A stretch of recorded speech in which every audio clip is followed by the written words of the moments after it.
जो लोग इधर उधर बैठे हैं कृपया वो सभी यहाँ पे आ जाए, क्योंकि अब इस कार्यक्रम की नेतृत्व करने वाले सेनापति के रूप में डॉक्टर तरुण कोठारी आपके सामने अपनी बात रखेंगे।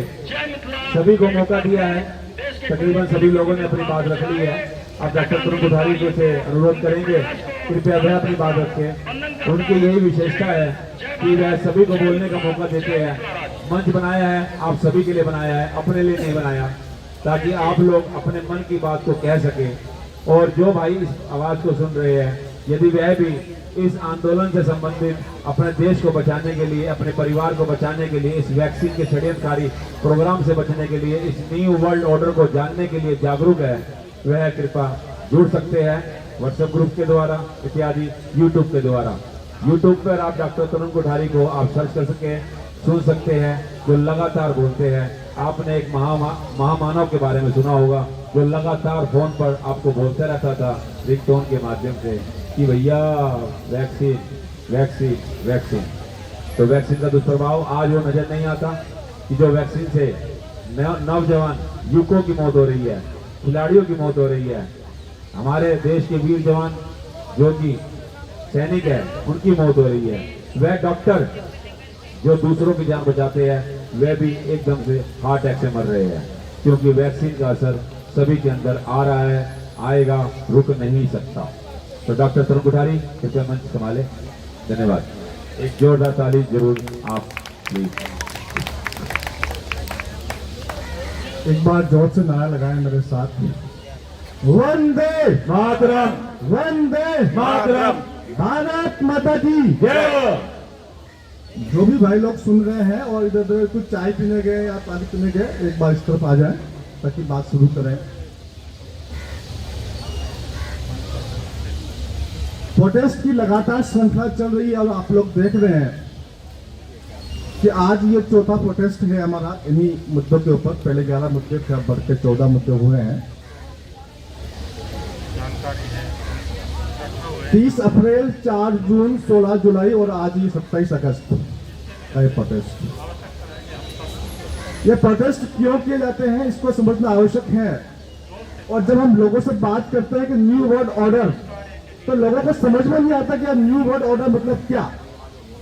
तो इसको अलग अलग टुकड़ों में विभक्त करके समझाने का प्रयास किया गया। ये 14 मुद्दे हैं, और भी मुद्दे हो सकते हैं उसके अंदर। ये उसी न्यू वर्ल्ड ऑर्डर के एजेंडो को समझाने का प्रयास किया गया अलग अलग मुद्दों के रूप में। ये लोग कौन है और ऐसा क्यों कर रहे हैं, क्या चाहते हैं? हमारे देश को आजाद कराने के लिए लगभग 7 लाख लोगों ने डायरेक्ट शहीदी दी है, सीधी मौत स्वीकार की है। देश में 7 बार कोलेरा एपिडेमिक आया था।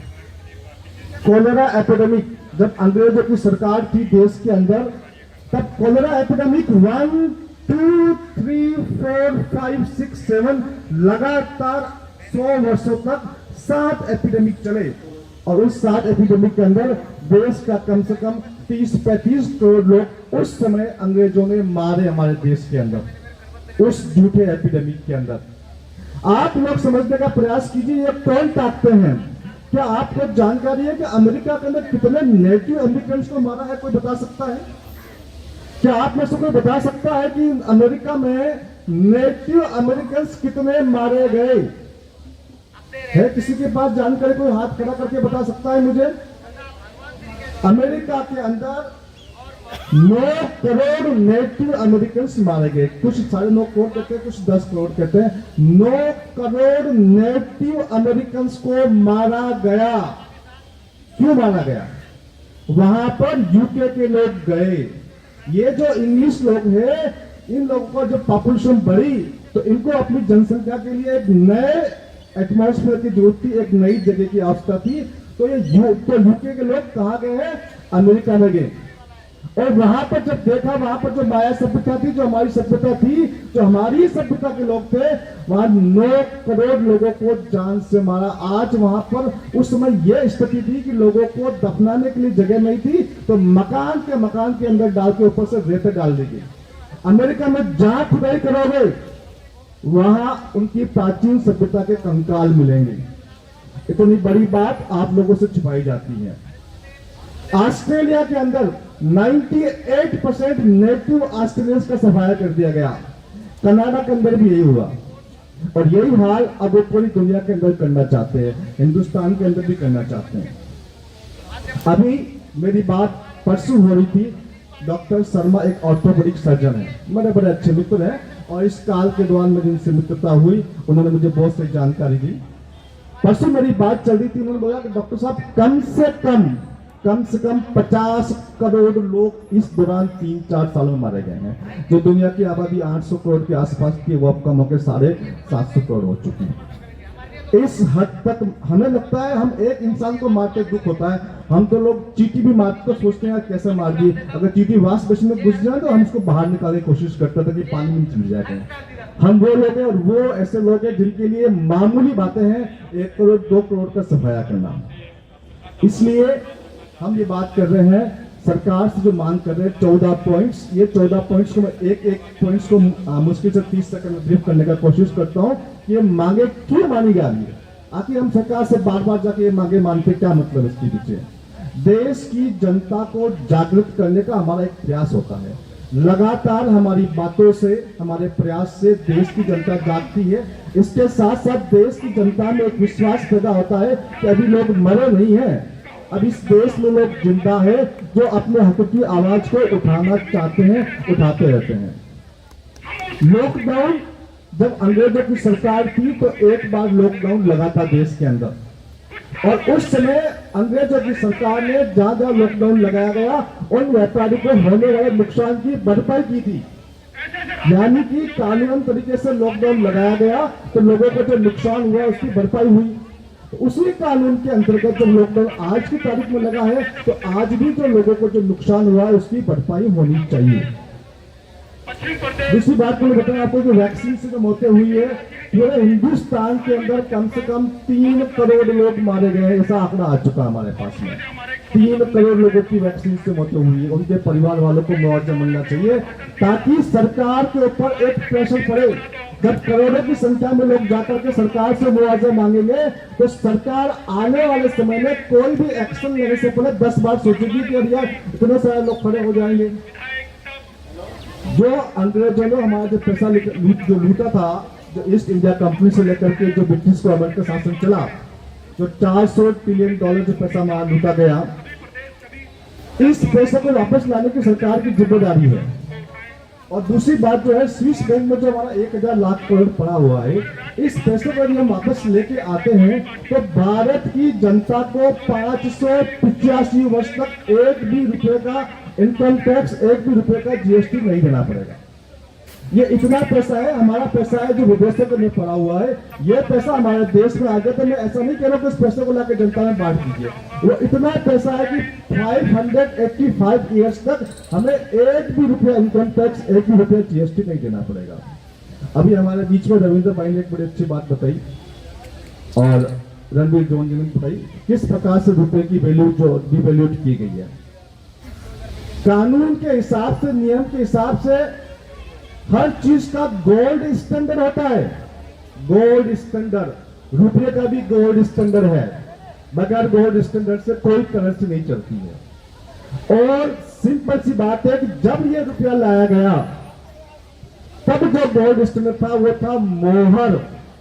मोहर से गोल्ड स्टैंडर्ड तय किया गया था और यह तय किया गया था कि एक मोहर में 15 रुपये होंगे। ये कानूनी तौर पर तय किया गया था कि एक मोहर गोल्ड स्टैंडर्ड होगी, उसके अंदर 15 रुपये होंगे।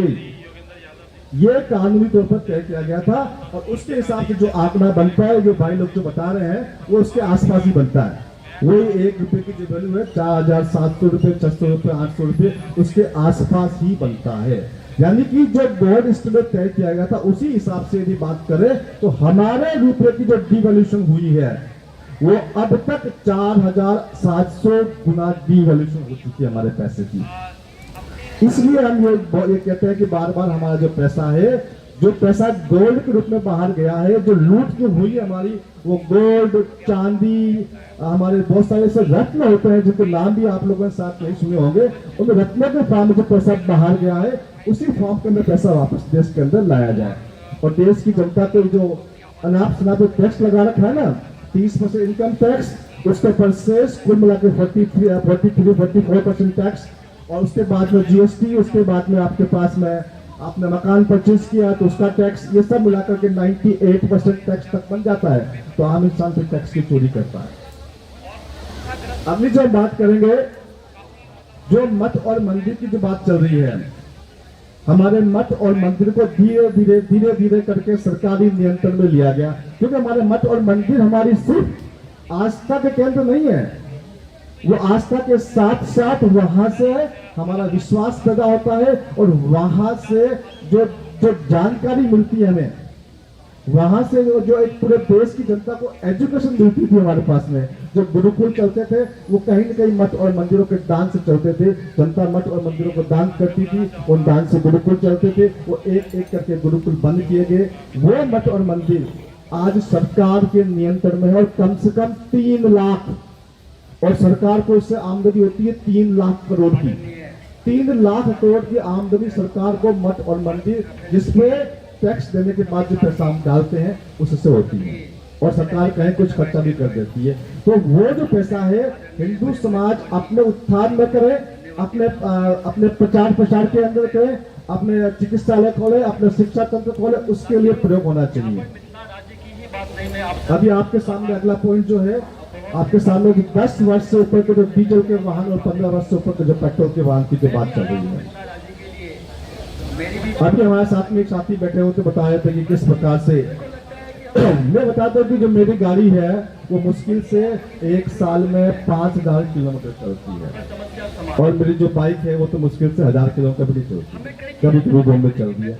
ऐसी स्थिति में सरकार अब ये जो सोचती है कि 15 वर्ष से ऊपर की आयु के जो वाहन है या 10 वर्ष से ऊपर के जो आयु के वाहन है उनको बंद कर दिया जाए, बगैर किसी, सिर्फ आयु को ही आधार मान के कैसे कर सकते हैं। आपका पीयूसी आपका ठीक चल रहा है, फिर भी आप इस प्रकार से ये जो मन गलत बातें हैं, इसके पीछे जो साजिश है, इसके पीछे जो षड्यंत्र है कि जिस प्रकार से नए वाहनों को लाना है, और नए वाहनों को लाने के लिए आपसे बैंकों से कर्जा लेना पड़ेगा, तो आपको बैंकों के कर्जे के जाल के अंदर उलझाना है, और नए वाहनों को लाने के लिए इनके पास जो इलेक्ट्रिकल व्हीकल्स आएंगे वो सब मॉनिटर्ड है, उनको मॉनिटर किया जा सकता है। तो ये एक षड्यंत्र का हिस्सा है, इसकी हमारी मांग है सरकार से।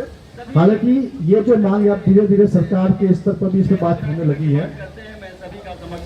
गौ माता को राष्ट्र माता का सम्मान से क्या मतलब है? कई लोग पूछते हैं मुझसे कि सर ये गौ माता को जो राष्ट्र माता का सम्मान से मतलब क्या है आपका?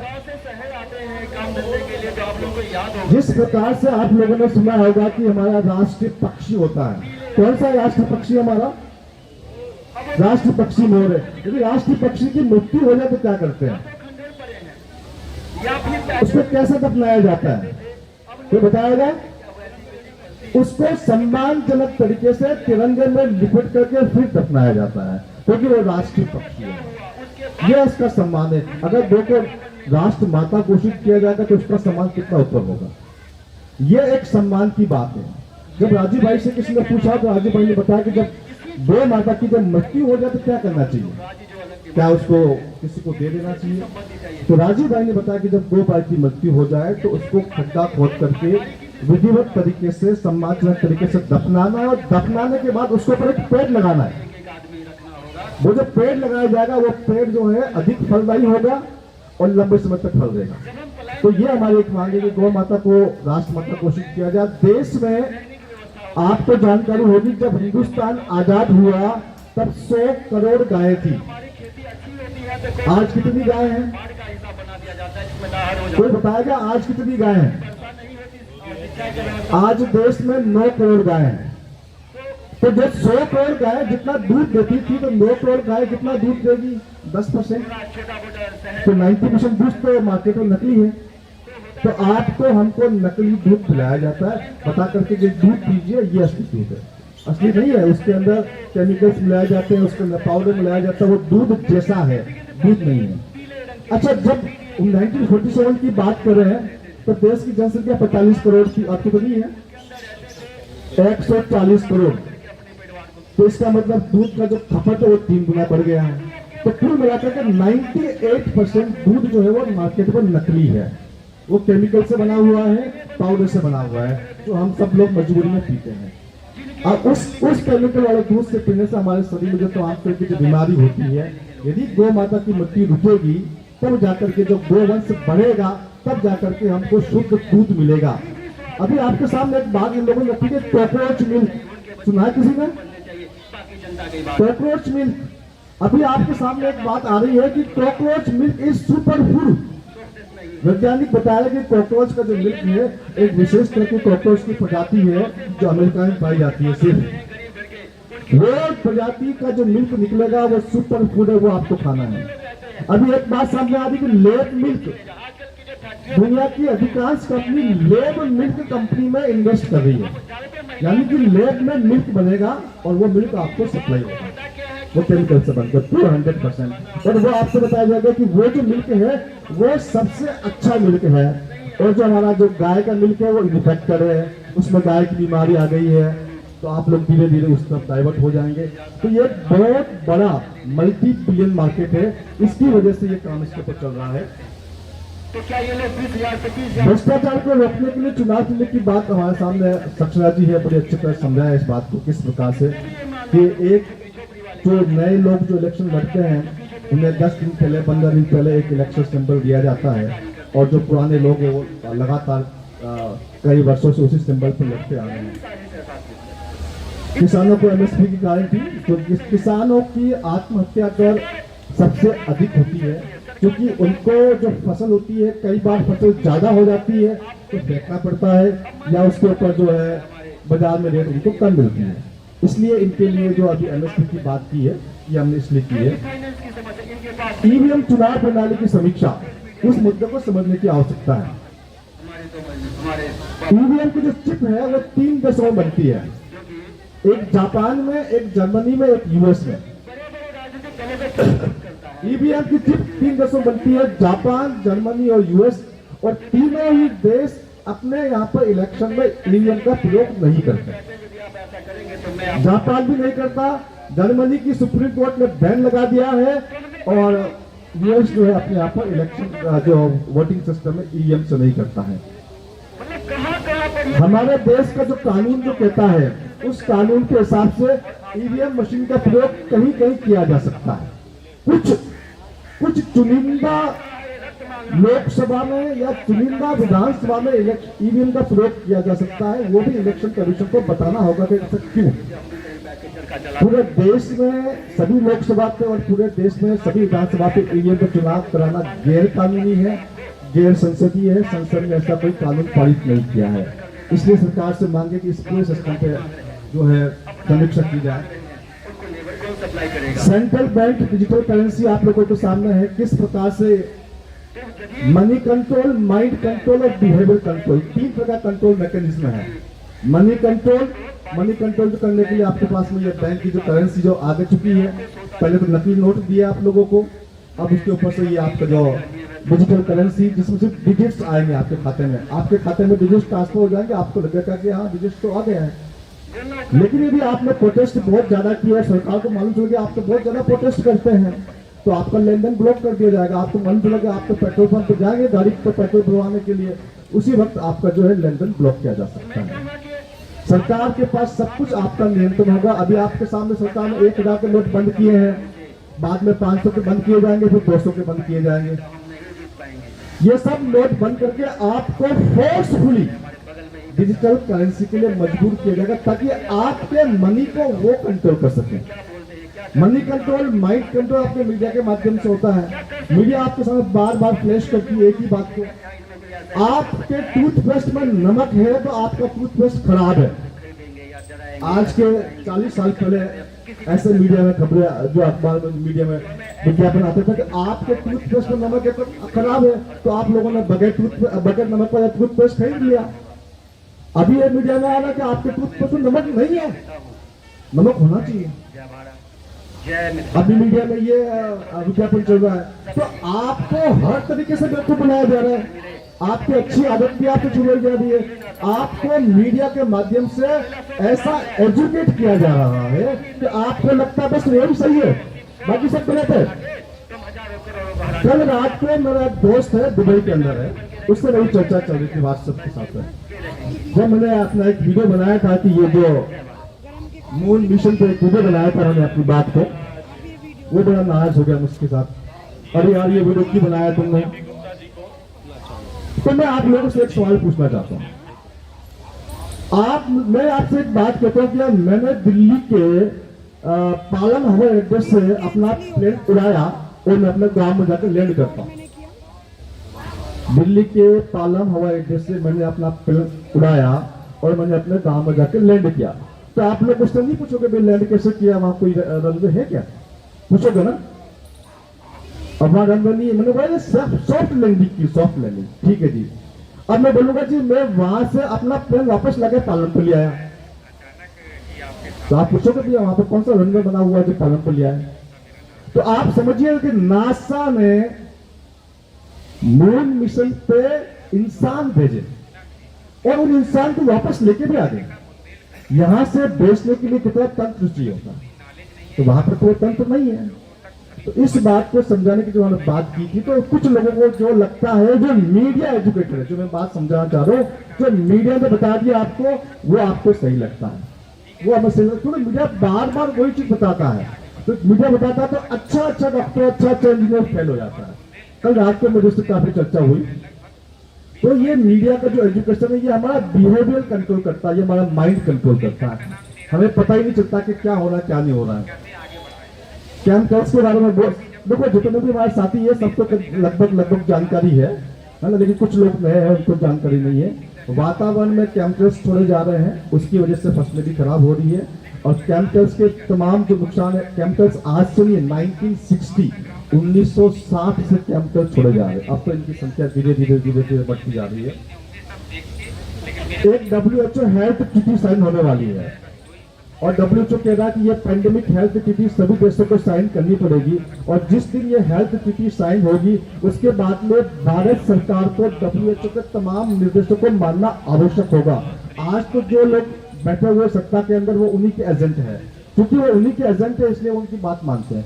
कल को कोई और ऐसा बंदा आ गया तो इस प्रकार के संधियों के मकर जाल में देश फंस जाएगा कि उनको उन संधियों को मानना पड़ेगा। इसलिए वो इस प्रकार की संधि कर रहे हैं, WHO पैंडेमिक हेल्थ ट्रीटी, जिसका ये है कि यदि उनको लगता है कि आपकी गाड़ी से इंफेक्शन फैल रहा है, तो वो आपसे कह सकते हैं कि भैया 10 दिन के लिए आप गाड़ी थाने में जमा करा दीजिए। आपकी मतलब सबकी, जैसे आपको लॉकडाउन किया ना सबके घर के अंदर, वो बोलेंगे कि भैया फलाना इन्फेक्शन तो व्हीकल से फैलता है, व्हीकल पर टच करने से फैलता है। वो कहेंगे जी आपको व्हीकल नहीं चलाना या व्हीकल बंद कर दो। वो बोलेंगे जी आपका व्हीकल जो थाने के अंदर जमा होगा, उसकी टेस्टिंग होगी, तो आपको टेस्टिंग कराना पड़ेगा। वो बोलेंगे कि ये वाली दवाई ही देनी है, तो आपको वो दवाई ही अपने लोगों को, परिवार वालों को देनी है, या किसी जो आपका पशु होगा कुछ बीमार है उसको देनी है। ये WHO health pandemic treaty sign करने जा रही है। सरकार को बार बार हम बताते हैं कि जो देश में जागरूक लोग हैं वो इस प्रकार की बात को स्वीकार नहीं करेंगे, इसलिए हम लोग जो है बार बार आकर के प्रोटेस्ट करते हैं। अब एक बड़ा महत्वपूर्ण सवाल खड़ा होता है, आज चौथा प्रोटेस्ट है। सरकार, हम बार बार प्रोटेस्ट करते हैं, उसके बावजूद सरकार हमारी बात को नहीं सुनती है।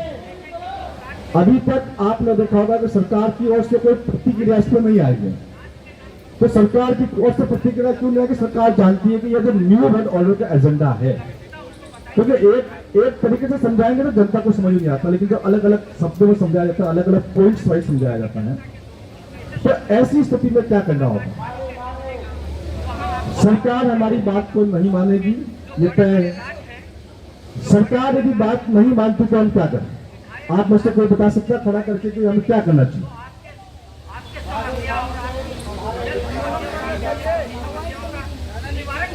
हाँ, क्या बोला? सरकार को अवॉइड करना चाहिए, यानी सरकार के खिलाफ एक प्रकार से जो है हमें नॉन कोऑपरेटिव मूवमेंट खड़ा करना चाहिए। नॉन कोऑपरेटिव मूवमेंट, हर चीज को इनकार करना चाहिए। और कुछ? हाँ जी,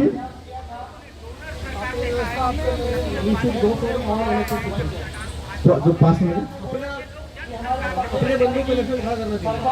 अपने बंदों को इलेक्शन में खड़ा करना चाहिए। और किसी के मन में विचार बताइए। हमारी मांगे जयपुर में मांग ली जाए ताकि हमें दिल्ली का रुख नहीं करना पड़े। लेकिन जिस प्रकार की कांग्रेस सरकार ये माइक पर सही करा दो, माइक से आवाज नहीं आ रही। अपनी योजना बनानी पड़ेगी। अपनी योजना बनानी पड़ेगी, बहुत बढ़िया है। और किसी के मन में कोई विचार आ रहा है? और कुछ बोलेंगे? हाँ, हमारी मांगे सरकार के जो रवैया है उसके साथ ऐसा विवादात्मक उपयोग हमको करना पड़ेगा, उसकी नीतियों का विरोध करना पड़ेगा। और यदि आवश्यकता पड़ती है तो हम लोगों को मिल करके राष्ट्रीय स्तर पर सारी अपनी योजनाओं के साथ अपने ही विचारधारा के लोगों के साथ चुनाव में उतर करके उनके सामने आना होगा और उनको हराना होगा। ये हमारी प्रतिबद्धता होनी चाहिए। आपका क्या नाम है सर? मनोज कुमार शर्मा। आपका नाम मनोज कुमार जी। आपने बात कही कि हमें चुनावी राजनीति मानना चाहिए। चुनावी राजनीति और ऐसे आंदोलन। ये जो सरकारें निवेद रखती हैं जनसंघ से, वो गांव में जाकर गांव की जनता को हमने बताना चाहिए कि नहीं तो हिसाब से समस्याओं को बताएं कि आपके ऊपर ये समस्याएं आने वाली हैं। जैसा हमने किसान आंदोलन में देखा है, अगर गांव में एक बार ये ठान लिया तो उनका गांव में बढ़ना मुश्किल हो जाएगा। वो पूरी की पूरी व्यवस्था जब बदलेगी वो गाँव से ही बदलेगी, जिससे हम कुछ करने वाले हैं।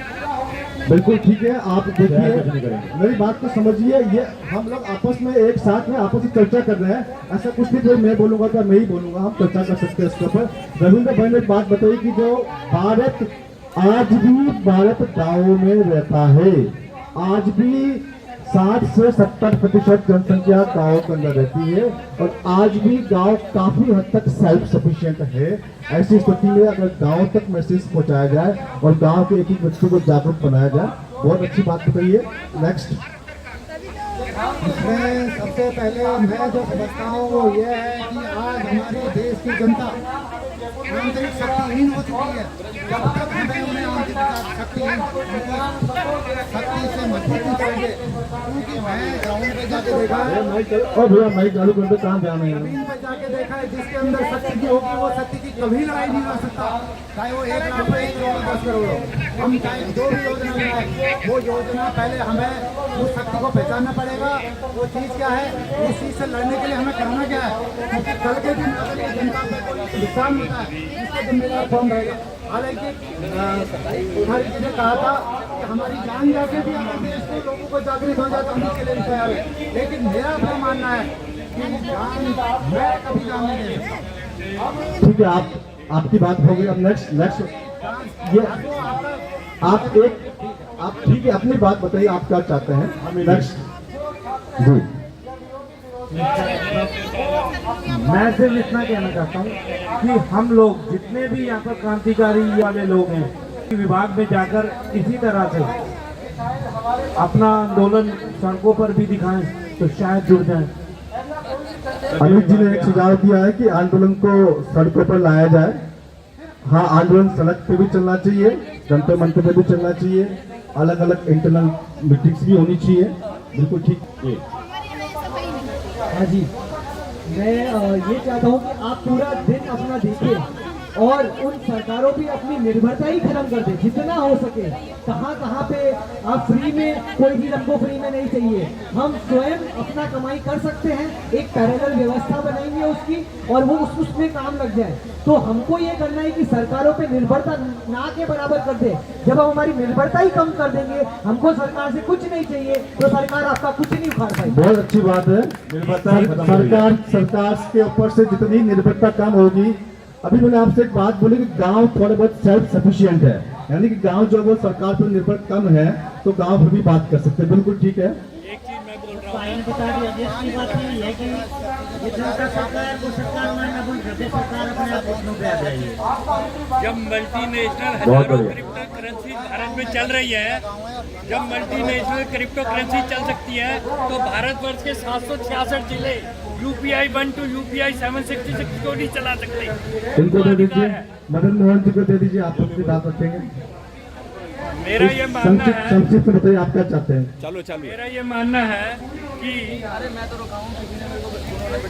766 करेंसी भारतवर्ष के हर जिले में UPI 1 to UPI 766 अपनी अपनी करेंसी चलाएं और स्वावलंबी बनने का प्रयास करे। जब मल्टीनेशनल्स की सैकड़ों करेंसी भारत में चल सकती है तो हम अपने क्षेत्र में अपनी करेंसी के लिए अधिकृत क्यों नहीं है? हम अपने निर्णय हमें अपनी करेंसी खुद बनानी चाहिए। जो लोग जागरूक लोग हैं आपस में अपनी ही करेंसी में लेन देन करें। ये भी एक मदन जी का सुझाव है, बड़ा अच्छा सुझाव है। डॉक्टर नीता जी बताइए अपना।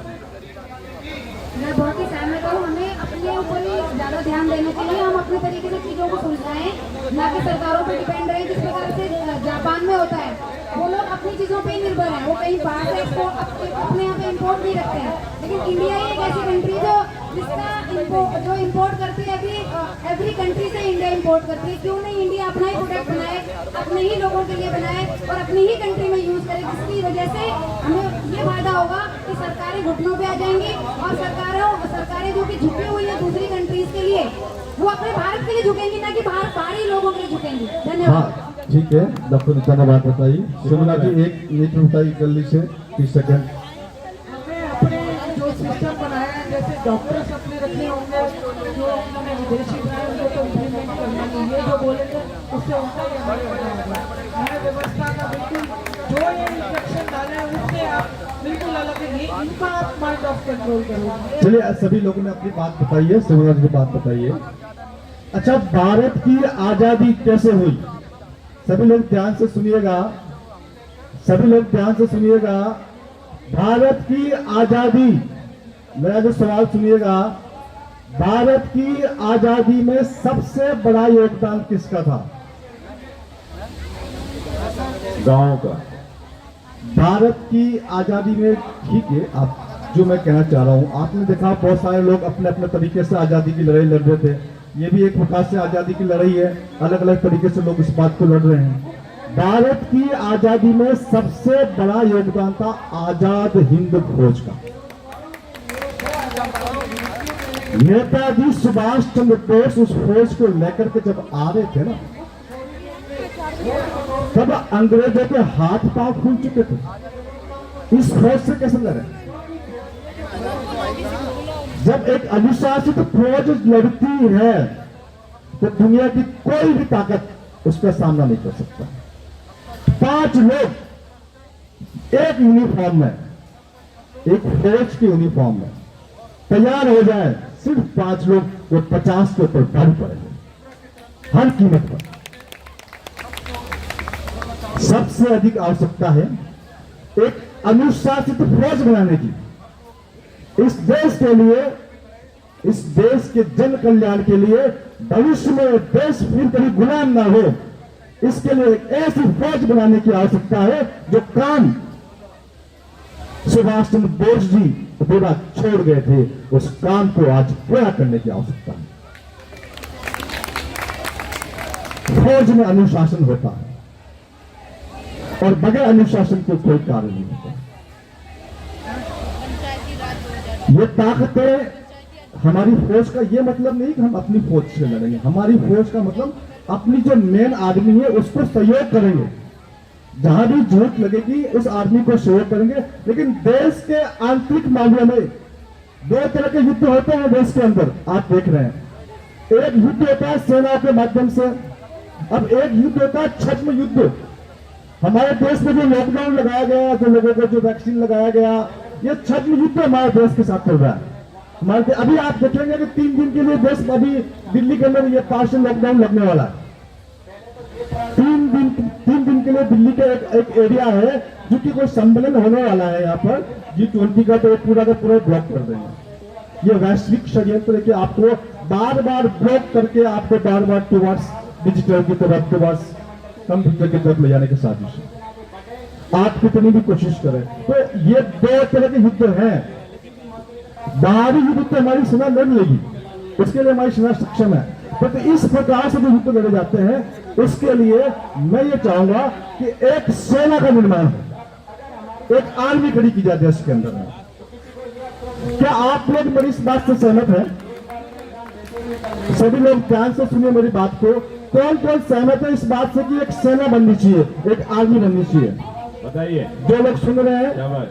सुन रहे हैं, क्या मुझे एक सेना निर्माण के लिए 10 लोग मिलेंगे? मिलेंगे। सिर्फ 10 लोग। मिलेंगे, जोर से आवाज देंगे, मिलेंगे। 10 लोग। सेना मतलब सेना, आर्मी मतलब army, army miss command, command miss command, yes miss yes, no miss no. चलो चलो, रुको रुको, यस तैयार हो, कौन तैयार? 10 लोग। पीछे भी अपने दूंगा, गोली खाऊंगा पहले मैं, लेकिन तुम्हें खानी पड़ेगी। यदि तुम अपना सब कुछ कुर्बान कर सकते हो, देश इस समय कुर्बानी मांग रहा है। यदि तुम अपना परिवार कुर्बान कर सकते हो, अपनी पत्नी अपने बच्चे को कुर्बान कर सकते हो, अपना अर्थतंत्र नष्ट कर सकते हो। आप लोगों को जानता ही नहीं, मेरे क्लिनिक में कम से कम कई बार लोग आए हैं। यदि आप सब कुछ कुर्बान करने को तैयार हो, ऐसा नहीं किया एक ने हाथ खड़ा किया मैं भी कर देता हूँ, ऐसा नहीं किया कहीं वो बाकी लोग कर रहे हैं मैं भी कर देता हूँ, है ना, नहीं तो मुझे लोग क्या समझेंगे, ऐसा नहीं। लड़ाई मतलब लड़ाई, संघर्ष मतलब संघर्ष, लड़ना है तो लड़ना है, चाहे मरना पड़े, पीछे नहीं हटेंगे।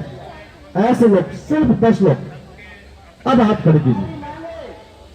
जो जो लोग हाथ खड़े किए हैं, मैं चाहूंगा कि संजय जैन साहब को उनका नाम लिखवा दें। तो आज मैंने आप लोगों से बहुत पहले कहा था कि आज एक बहुत बड़ा निर्णय होने वाला है। हम लोगों ने ये फैसला बताया था कि बहुत बड़ा निर्णय होने वाला है, और जो जो लोग इस सेना के निर्माण में चाहते हैं, सैनिक बनना चाहते हैं, आज संजय जैन साहब को नाम लिखवा दे। अगली मीटिंग करेंगे हम लोग, उस सेना का नामकरण करेंगे, उस सेना की यूनिफॉर्म बनाई जाएगी, उस सेना फॉर्म के सिद्धांत और नीति और विचार तय किए जाएंगे। जय हिंद, वंदे मातरम। लेकिन मेरा ये कहना है कि तो आप सभी ने डॉक्टर तरुण कोठारी के विचार सुने और अपनी सहमति को प्रदान किया। तो जो भी कार्रवाई आगे होगी तो उसके लिए भी थोड़ी जानकारी मैं आपको दे दूं कि इसके बाद हम एक मॉनिटरिंग कमेटी कम से कम 11 सदस्यों की या 21 सदस्यों की बनाने जा रहे हैं। उसके बाद एक वर्किंग कमेटी बनेगी जिसमें 51 से लेकर अनंत सदस्य जुड़ सकते हैं। यह किसी भी प्रकार की नेतागिरी नहीं होगी, सिर्फ हम सेनापति के रूप में इसको संभालेंगे। आप लोगों को सहयोग करना है। यदि आप लोगों को लगता है कि मैं इसमें सहयोग कर सकता हूं मॉनिटरिंग कमेटी के अंदर, वर्किंग कमेटी, तो आप अपना नाम ग्रुप में ही डाल सकते हैं जिस ग्रुप में हमारे साथ जुड़े हुए हैं, या पर्सनली भी आप मेरे को अपने नाम से व्हाट्सएप कर सकते हैं। सभी विचार आगे रखे जा रहे हैं क्योंकि देश को आवश्यकता है। धीरे धीरे बहुत से लोगों ने हमारे से बहुत प्रश्न किए कि आप लोग ये आंदोलन कर रहे हैं, इससे क्या होगा क्या होगा क्या होगा। अरे भाई, आप लोग इतनी दूर दूर से आते हो, हम लोग एक दूसरे को जानते नहीं है। ये आंदोलन ही तो है जो आज फिर 100, 200, 300 साल बाद हमारे को इकट्ठा कर रहा है। पता नहीं कौन से जन्म के अंदर में इकट्ठे थे। इस देश को आजाद कराने के समय में कितने ही हमने बलिदान दिए होंगे और अभी भी देंगे।